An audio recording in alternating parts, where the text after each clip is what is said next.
为了推广海洋教育，这几年来政府甲民间拢积极举办各种的课程甲活动，希望让台湾的民众会使熟悉并亲近大海。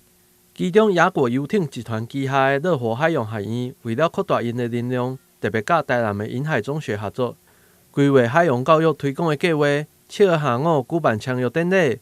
会后也由着老师甲学生亲自体验划桨甲帆船，感受海洋的水。不管是任何创新产业的发展啊，其实都有2个层面。第一个就是企业必须要透过商业行为才能够生存。那雅果集团我们在这边投资了很多的资金，希望可以让更多的台湾的市民，台南市民啊，或者是台湾的朋友们可以来使用海洋的资源。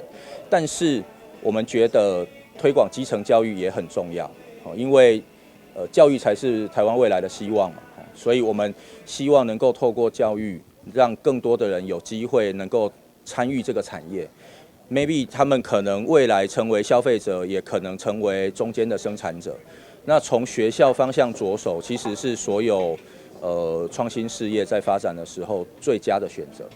这届的合作将会对立式划桨的安全清水学习，一直到团队合作的大型帆船，让银海中学的学生对国中部到高中部，拢会使充分学习各种的海洋知识，成为未来推广海洋教育的重要一部分。雅果游艇集团，我们乐活海洋学院来跟我们合作，因为都是在地，都是台南，而我们台南的银海中学的学校愿景就是直击台江，迎向国际，所以更需要有海洋的胸怀。因此有这个机会啊，让新兴学子能够一起接触海洋，这是我们实践108课纲非常重要的点。我们会利用寒暑假的时间和海洋学院一起来规划课程，有独木舟的课程，有帆船的课程。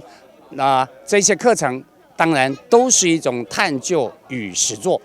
也就是说，人类其实是要透过体验和思考，才会对人生有更多的印象。这是我们最大的一个课程设计目的。这个合作计划将会有系统性的指导学生熟悉海洋、运用海洋相关的知识，同时考取国际的认证，让学生在学习新知识的时阵，也会使得到丰富的生涯探索，让因的未来升学会使更加顺利。但新闻郭博义采访报道。